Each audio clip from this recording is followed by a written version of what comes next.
నమస్కారం, నేను మీ జాహ్నవి. మనతో ఉన్నారు ప్రముఖ జ్యోతిష్య వాస్తు పండితులు, ప్రముఖ ఆధ్యాత్మికవేత్త, యోగా ఆయుర్వేదిక్ శిక్షణ నిపుణులు మన ప్రదీప్ జోషి గురువు గారు. Multi talented. సో మీ అందరికీ ఆల్రెడీ తెలుసు కదా. మరి ఇప్పుడు కూడా ఒక చక్కటి ప్రశ్నని గురువు గారు మాటలు అడిగి తెలుసుకుందాం. నమస్కారం గురువుగారు. శ్రీమాత్రే నమః. గురువుగారు, ఈ రోజుల్లో చూస్తుంటే ఒకప్పుడు స్త్రీకి పరిపూర్ణత్వం పిల్లలు పుట్టిన తర్వాత మాత్రమే ఆ మాతృత్వంతో ఆ పరిపూర్ణత, నిజమైన స్త్రీ అనిపించుకోవడానికి ప్రతి స్త్రీ ఇష్టపడేది. కానీ ఈ రోజుల్లో ఇప్పుడు కలియుగం, అది కలియుగమే, ఇది కలియుగమే. ఇప్పుడు చూస్తున్నట్లయితే అసలు ఒక్కొక్క స్టేట్మెంట్స్ చూస్తుంటే మాకు కుక్క పిల్లలు కావాలి, కుక్కలు కావాలి, పిల్లుల్ని పెంచుకుంటాం, కానీ మాకు పిల్లలు మాత్రం వద్దు అనే స్టేట్మెంట్ నేను వెరీ రీసెంట్గా చూసి నిజంగా చాలా షాక్ అయ్యాను. అంటే ఎందుకు, దీనికి కారణం ఏంటంటారు అసలు? అంటే పిల్లలు వద్దు, మేము కన్న పిల్లలు మాకు వద్దు, మేము కనము పిల్లల్ని, పిల్లుల్ని పెంచుకుంటాం, కుక్క పిల్లల్ని పెంచుకుంటాం. ఏంటి గురువుగారు, అసలు ఎటు వెళ్తున్నామంటారు? మనం వెళ్ళే దారి సరిగ్గానే వెళ్తున్నామా? శ్రీ గురుభ్యో నమః.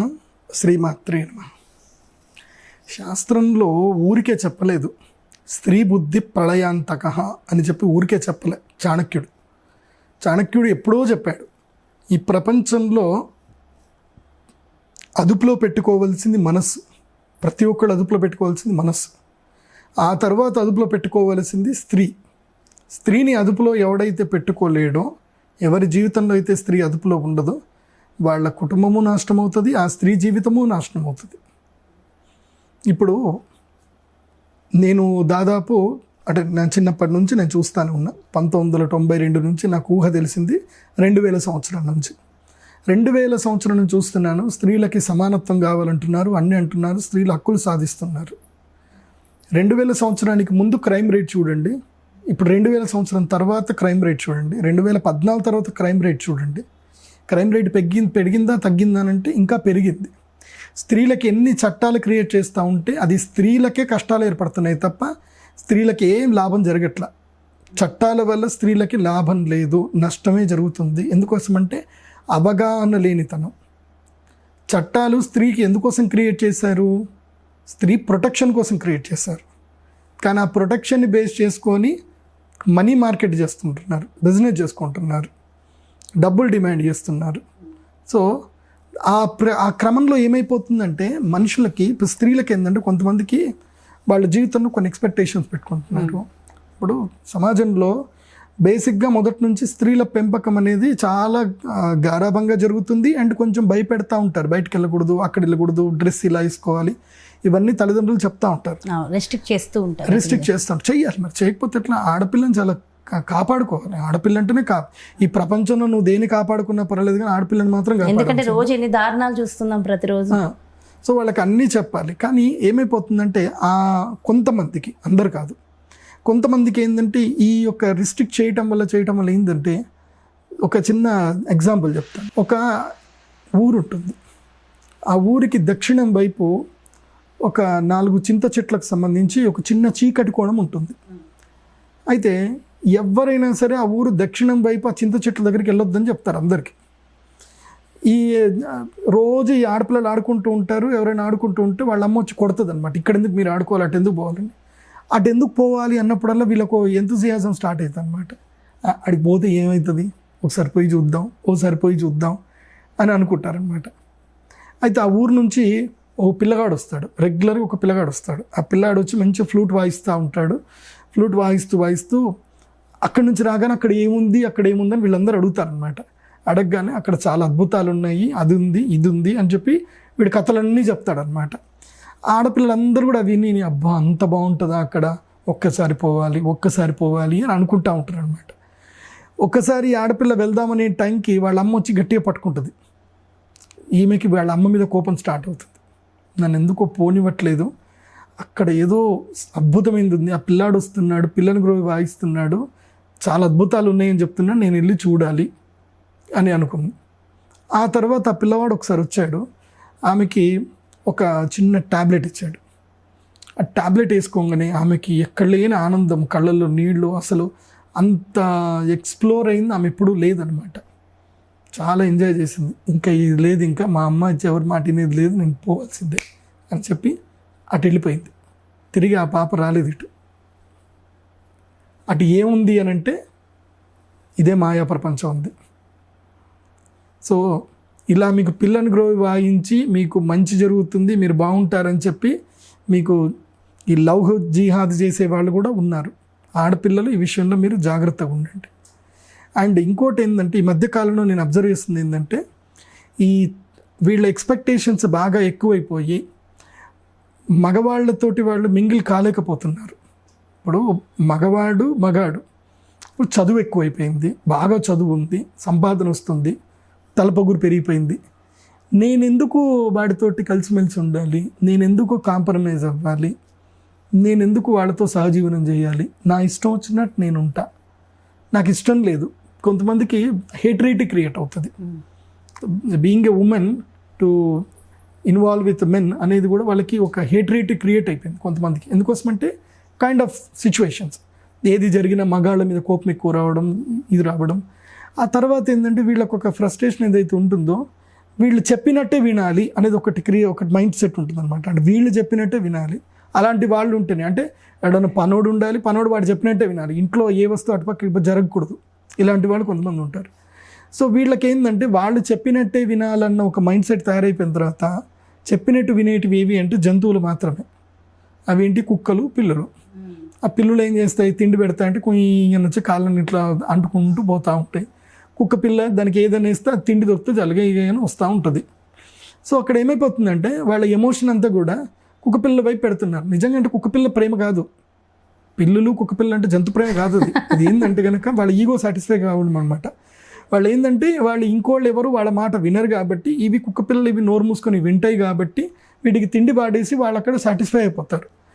ఆఖరికి వాళ్ళ జీవితం అట్లాగే ఒంటరిగానే మిగిలిపోతుంది తప్ప ఏం మిగిలిపోదు. ఎప్పుడైనా గుర్తుపెట్టుకోవాలి, జీవితంలో మనం ఇలాగే ఉన్నామనుకోండి, స్ట్రైట్ ఫార్వర్డ్ ఉన్నామనుకోండి, అయితే శబ్దం అవుతుంది, అంటే మన పరుగు పోవడము, లేకపోతే మన గురించి ఎవరైనా మాట్లాడుకోవడము, ఏదో ఒకటి జరుగుతుంది తప్ప గొప్పలేం జరగవు.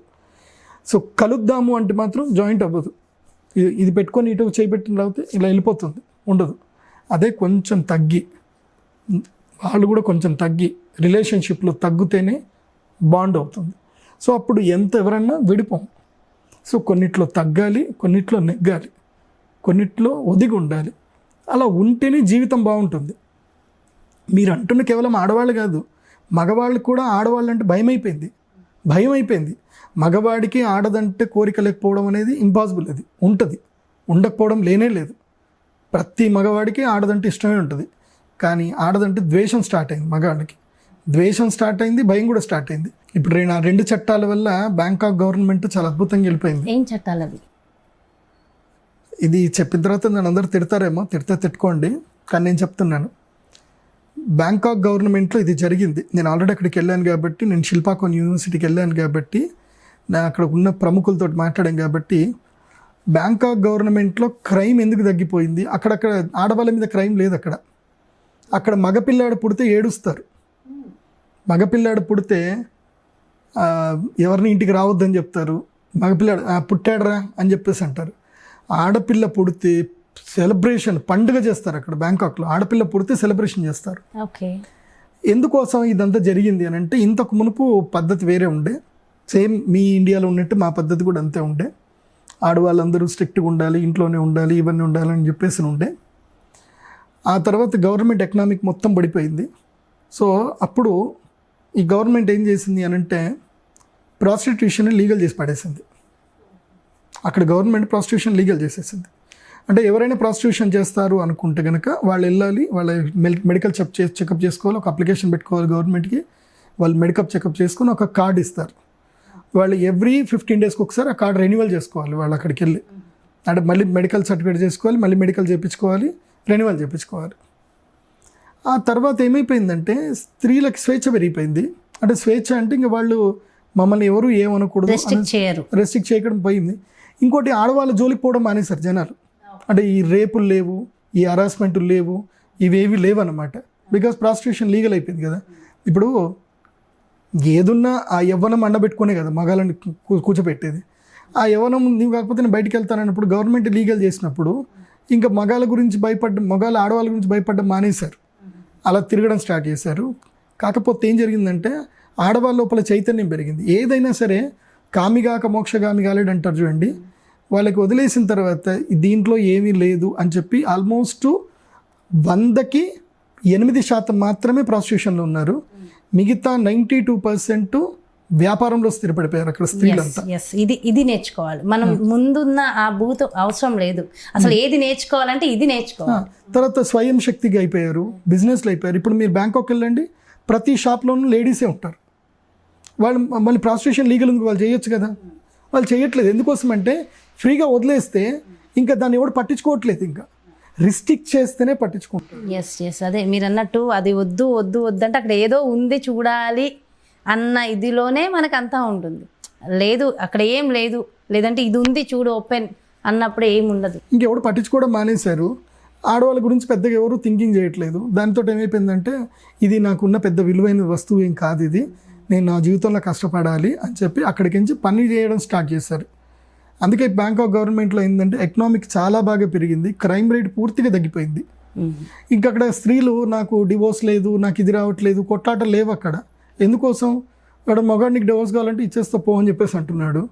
ఇంకా ఆమెని డివోర్స్ వద్దు అని మొత్తుకుంటుంది. ఇప్పుడు కావాలని ఎందుకోసం అంటే ఇది ఒకటి ఉంది కదా, ఇది ఒక్కటి మగాళ్ళు కనుక ఈజీగా దొరకగలిగితే మగాళ్ళు ఎవరూ తప్పు చేయరు, ఆడవాళ్ళ మీద హింసలు ఎక్కడ జరగవు, ఆడవాళ్ళకు కూడా ఈ యొక్క చెడ్డ పని చేసే వాళ్ళతోటి వాళ్ళకి శత్రుత్వం అనేది ఉండదు. ఇంకా అది జరిగింది అక్కడైతే, సక్సెస్ జరిగింది. కానీ మన సనాతన ధర్మం, మన భారతీయ సంస్కృతి మనకి. నేను ఒక విషయం చెప్తానండి. ఇప్పుడు చైనా గవర్నమెంట్ కూడా ఒకటి ఇది పెట్టింది, మీరు పెళ్లి చేసుకోకుండా పర్వాలేదు పిల్లలు కనండి అని చెప్తుంది. ఎందుకోసం అంటే వాళ్ళు పెళ్లి చేసుకోవడానికి ఆస్తులు రాసిమని అడుగుతున్నారు చైనాలో. కొన్ని వీడియోస్ చూసానండి, పెళ్లి చేసుకోవాలంటే ఆస్తి రాసిమని. ఆస్తి ఉంటే వాడికి ఒక ఇల్లు కారు ఉంటేనే పెళ్లి చేసుకుంటున్నారు, లేకపోతే చేసుకోవట్లేదు. ఏదో అగ్రిమెంట్ మీద పిల్లలు కనండి అని చెప్పి చైనా గవర్నమెంట్ చెప్తుంది. ఎందుకోసం అంటే ఇప్పుడు చైనా పాపులేషన్ మొత్తం తగ్గిపోతూ ఉంది. అయితే మీరు ఇందాక సనాతన ధర్మం అన్నారు కదా, సనాతన ధర్మం కూడా ఒకటి లెక్క చెప్పింది, చాణక్యుడిలో కూడా ఉంది, మీరు అది చూడండి కావాలంటే. ప్రతి ఒక్క గ్రామంలో కూడా, ప్రతి ఒక్క ఊర్లో ఎక్కడైనా సరే మదమెక్కిన వాళ్ళు ఉంటారు, మదము లేనటువంటి వాళ్ళు ఉంటారు, పురుషుల్లోనూ స్త్రీల్లోనూ ఉంటారు. ఓకే, అప్పుడు కేటగిరీస్ చేసేవాళ్ళు, మదమెక్కిన వాళ్ళని కేటగిరీస్ చేసేవాళ్ళు. వాళ్ళకి విపరీతమైన కామవాంఛ ఉంది, తగ్గించుకోమని చెప్పడానికి లేదే. సో వాళ్ళందరినీ కలిపి ఒక గ్రూప్ చేసేసి వాళ్ళకు ఒక ప్రత్యేకమైన ఒక ఊరు రాసిచ్చేవాళ్ళు రాజులు. అంటే మీకు ఎవరికైనా విపరీతంగా కామవాంఛలు ఉన్నాయంటే మీరు ఆ ఊరికి వెళ్ళిపోండి, తప్పేం లేదు అని చెప్పేవాళ్ళు. అప్పట్లో అసిస్టెంట్ చేసేవాళ్ళు. లేదంటే ఈ అక్రమ సంబంధాలు, దీనికి కామవాంఛ ఉండి అది ఇంకోటి దగ్గరికి వెళ్ళడం, వాడికి ఎవడికో కామవాంఛ ఉండి వాడి భార్య చెప్పకపోతే వాడి దీని దగ్గర రావడము, హ్యూమన్ రిలేషన్స్ అని పాడైపోతున్నాయి అని చెప్పేసి ఒక ఊరిని ప్రత్యేకంగా తయారు చేసేవాళ్ళు. మీకు ఎవరికైనా కామవాంఛలు ఉంటే ఆ ఊరిలో పోయి ఉండండి, ఇక్కడ హ్యూమన్ రిలేషన్స్ దెబ్బతీయకండి అని చెప్పి రాజుగారు తీర్మానం చేసి, ఎవరైనా సరే ఎవరైనా కులట అయింది అంటే వేరే వాడితో వెళ్ళింది, లీగల్గా భర్త అయినా సరే వాడితో ఇంకోటితోటి వెళ్ళింది, అది తెలిస్తే ఏ శిక్షలు లేవు, ఏం లేవు. అమ్మ అది నీకు ప్రాకృతికం కాబట్టి, కాకపోతే నువ్వు ఇక్కడ ఉండకు, ఇక్కడ ఎన్విరాన్మెంట్ చెడగొట్టకు, అది నీకు ప్రకృతి, నీ ఇష్టం, నువ్వు ఎక్కడన్నా పో, నువ్వు ఎట్లయినా ఉండు, ఇది ప్రకృతి. నీ ప్రకృతికి అనుగుణంగా నీకు ఊరు ఇచ్చేస్తున్నా, ఆ ఊరిలో వాళ్ళే ఉంటారు అందరూ, మీరు వెళ్ళి అక్కడ ఉండండి. అలాంటి అబ్బాయిలైనా అలాంటి అమ్మాయిలైనా సరే వాళ్ళందరికీ ఒక ఊరు పెట్టేస్తారు, వాళ్ళకి ఇంకా రిలేషన్షిప్స్ ఏమి ఉండవు అనమాట. అలా సిస్టమ్ మొదలు పెట్టేవాళ్ళు. ధర్మం ఎందుకోసం అంటే ఎప్పుడైనా సరే సనాతన ధర్మం ఏం చెప్తుందంటే ప్రాకృతిక ధర్మాల్ని నువ్వు వదులుకోవద్దు, అయితే నిగ్రహించుకో. నువ్వు నిగ్రహించుకొని పద్ధతిగా ఉండడానికి యోగా చేయడానికి నీకు మార్గం ఉంది. యోగా చేసుకో, ప్రాణాయామం చేసుకో, జీవితం లోపల సాత్విక ఆహారం తిను, కోరికలు చక్కగా తీర్చిదిద్దుకో, నీ భార్యతోటే కోరికలు తీర్చుకో, లేదా నీ భర్తతో కోరికలు తీర్చుకో. తర్వాత అతి కోరికలు కాకుండా యోగా చేస్తూ నీ మైండ్ని వాష్ చేసుకో అని సనాతన ధర్మం చెప్తుంది. ఒకవేళ నువ్వు మైండ్ వాష్ చేసుకునే పరిస్థితులు లేవు, నీ శరీరంలో విపరీతమైన కామవాంఛ ఉంది, అక్కడికి వెళ్ళిపో. నీకు విషయం తెలుసా, అలాంటి వాళ్ళే గొప్ప తత్వజ్ఞులు కూడా అవుతారు. కామిగాక మోక్షగామి కాలేడు అనేది కూడా అదే. విపరీతమైన కామవాంఛ తిరిగిపోయిన తర్వాత, శరీరంలో అలసత్వం వచ్చి శరీరం చచ్చబడిపోయిన తర్వాత నేను జీవితంలో ఏం చేశాను అని చూసుకుంటే ఏం ఉండదు అక్కడ. ఆ వైరాగ్యం వస్తుంది. అప్పుడు ఆ వైరాగ్యం వచ్చినప్పుడు వాళ్ళు పుస్తకాలు రాస్తారు, వాళ్ళే గొప్ప గొప్ప వాళ్ళే పుస్తకాలు రాశారు, మామూలు వాళ్ళు కాదు. ఎవరో ఒక స్త్రీ ఉంది, ఆమె రామాయణం రాసింది. ఆమె వేశ్యాగృహం నుంచి బయటకు వచ్చినాక ఆమె రామాయణం రాసింది. కానీ ఇది ఒక సిస్టమ్ ఇట్లా ఉంటుండే. కానీ దీన్ని చాలామంది ఏంటంటే దుర్వినియోగం చేసుకోవడము, ఎవరైనా ఒక స్త్రీ నచ్చితే ఆమెని బలవంతంగా తీసుకెళ్ళి కావాలని ఊరు పంపించడము, ఇలాంటి మనుషులు చేయడం జరిగింది. ఎప్పుడైనా మనుషుల మధ్యలో ఈ తగాదాలు, ఈ కొట్లాటలు, ఈ కోరికలు ప్రతి ఒక్కరికి ఉంటాయి. ఎవరిని వారు నియంత్రణ చేసుకోవడమే జీవితం, ప్రేమతోటి ఉండడమే జీవితం, నమ్మకంతో ఉండడమే జీవితం. మీరు నమ్మకాన్ని నిలబెట్టుకోలేనప్పుడు మీరు ఎదురుగా డైరెక్ట్గా నిర్మోహమాటంగా చెప్పేయండి, నాకు నువ్వు నచ్చట్లేదు, నా జీవితం నేను వెళ్ళిపోతాను అని చెప్పండి. ఎదుటి వ్యక్తులు కూడా వాళ్ళని వదిలేయండి. చాలా ఈజీ మెథడ్ ఇది. కానీ దీన్ని కాంప్లికేషన్ చేసుకొని జీవితాన్ని పాడు చేసుకోవద్దు. ఎవరికి నచ్చినట్టు వాళ్ళు బతకనివ్వండి. అంతే, ఎవరి లైఫ్ వాళ్ళది. ఎవరి నుంచి ఎవరు ఏమి డిమాండ్ చేయదు. ఎవరి జీవితం నువ్వు కావాలంటే నీకు నచ్చినట్టు లైఫ్, నీకు నచ్చినట్టుగా బతుకు, ఎవరిని ఇబ్బంది పెట్టకు, నువ్వు ఇబ్బంది పడకు. So super. కానీ ఇది ఏంటంటే ప్రస్తుతానికి నేను చెప్తున్నది, మళ్ళీ ఇదేదో నా వర్డ్ అని చెప్పకండి. ప్రస్తుత ప్రపంచానికి ఇదే వర్డ్. ఇప్పుడు నా ప్రశ్న గురువు గారు, ఇది మీ వర్డ్ కదా, నా ప్రశ్న. ఎందుకంటే అసలు అది చూసి ఏమైపోతున్నాం, ఎటెళ్ళిపోతున్నాం, అసలు ఏం జరుగుతుంది, ఇలా ఇలా పోతే అసలు తర్వాత మన భారతీయ సంస్కృతి అసలు మన నెక్స్ట్ తరానికి తెలుస్తుందా కనీసం? అంటే ఓన్లీ కుక్క పిల్లలు, పిల్లి పిల్లలు మాత్రమే ఉంటాయి, అవి కూడా ఉండవు కదా, ఏవి శాశ్వతం. బాగున్నాయి. ఇప్పుడు కుక్క పిల్లలు వాటి పిల్లలు ఎత్తుకపోతున్నాయి కదా. అదే కదా, వాటికి అవే. ఇంతకుముందు మీరు చెప్పారా, వాటికి అవే శత్రువులు, వాటిని అవే చంపేసుకుంటే మనుషులు కూడా అలాగే అయిపోయాం. అవును. ఇప్పుడు ఎక్కడ ఉమ్మడి కుటుంబాలు ఎక్కడున్నాయండి? ఆ ఇంట్లో నుంచి ఇంటికి ఎవరైనా వచ్చి 2 రోజులు ఉంటే చాలు, ఎప్పుడు వెళ్ళిపోతారు అని చూస్తున్నారు తప్ప బంధుత్వాలు, బాంధవ్యాలు ఎక్కడున్నాయండి? అన్ని ఫేస్బుక్లోను, ఇన్స్టాగ్రామ్లోనూ ఉంటాయి బంధుత్వాలు, బాంధవ్యాలు. డైరెక్ట్గా వస్తే 2 రోజులు అన్నం పెట్టడానికి ఉండదు. గట్టిగా హార్ట్ అటాక్ వచ్చి హాస్పిటల్లో ఉంటే వచ్చే వాళ్ళు 2 కూడా లేరు. అలాంటి పరిస్థితులు మనం ఉన్నాం. కలికాలం ప్రారంభమైంది. హ్యూమన్ రిలేషన్స్ అన్నీ కూడా పడిపోతున్నాయి. ఒక్కటి గుర్తుపెట్టుకోండి, ఈ చట్టాల వల్ల, వీటి వల్ల నష్టము ఆడవాళ్ళకే. మీరు ఎంత ఇలాగ ఉంటే మీరే నష్టపోతారు, ఎవరికి నష్టం జరగదు. డబ్బులతోటి పిల్లలు పుట్టరు. ఎందుకు ఆడవాళ్ళు కూడా చాలా ధైర్యంగా ఉండి, చాలా స్థైర్యంతో వాళ్ళ ఇన్కమ్ వాళ్ళు జనరేట్ చేసుకుని పెద్ద పెద్ద ఇండస్ట్రీవేత్తలు. ఎందుకు కాఫీ డే వాళ్ళ హస్బెండ్ చనిపోతే ఆవిడ 3,000 కోట్లు. ఆవిడ కర్ణాటకలో మంచి ఫ్యామిలీలో, తుళు ఫ్యామిలీస్ అంటారు, అవన్నీ కూడా తుళునాడు ఫ్యామిలీస్ అన్నమాట. మీరు తుళునాడు వెళ్ళండి, అక్కడ స్త్రీలకు ఎంత గౌరవం ఉంటుంది, వాళ్ళు ఎంత నీట్గా ఉంటారు, ఎంత పద్ధతిగా ఉంటారు. తుళునాడు లేడీస్ ఎక్కడండి, వాళ్ళు చాలా అద్భుతమైన, వాళ్ళు సనాతన ధర్మాన్ని పర్ఫెక్ట్ పాటించే లేడీస్ వాళ్ళు. ఇప్పుడు ధైర్యంగా స్థైర్యంగా ఉండాలి. ఎవరిని ఎక్కడ పెట్టాలి, ఏదెక్కడ పెట్టాలి, ఎట్లా చేయాలని చేస్తూ, మళ్ళీ మాతృత్వాన్ని కూడా ఎంజాయ్ చేస్తూ, పిల్లల్ని చక్కగా తయారు చేస్తూ, దేశానికి మంచి పిల్లల్ని ఇచ్చేవాళ్ళు అద్భుతమైన మహిళలు. ఈ తిక్కలోళ్ళు ఉంటారు కదా, వాళ్ళందరి కోసం అని ఇవన్నీ చట్టాలు గిట్టాలన్నీ కూడా. సో మొత్తానికి అయితే చాలా మంచి ఇన్ఫర్మేషన్ ఇచ్చారు. Thank you so much. నమస్కారం.